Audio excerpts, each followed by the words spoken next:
தேவன் நம்மிடத்திலிருந்து ஏதாவது ஒரு காரியத்தை விலக்கி இருப்பார் என்றால் அதை குறித்து நாம் சிந்திப்பதும் அந்த காரியங்களை நம் கண்முன் கொண்டு வருவதும் அதை பற்றி பேசும் இடங்களில் நிற்பதும் தவறு. ஆதாமும் அவன் மனைவியும் விலக்கப்பட்ட கனியை புசித்ததால் பாவத்திற்கு ஆளாகிவிட முடிந்தது.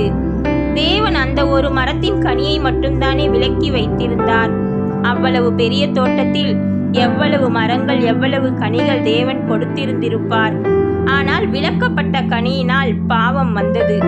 நமக்கும் தேவன் நம்மிடமிருந்து விலக்கி வைத்திருக்கும் காரியத்தை நாமும் விலக்குவதே நாம் தேவன் மேல் கொண்ட அன்பாகும்.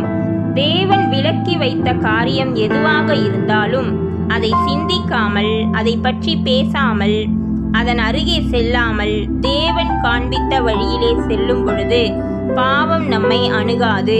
கீழ்ப்படியாமை ஒன்றே நம்மை பாவத்திற்குள் கொண்டு செல்லும். ஆதலால் தேவனுக்கு செவி கொடுப்போம், அவர் பாதையில் நடப்போம். கர்த்தர் தாமே நம்மை ஆசீர்வதிப்பாராக. ஆமேன்.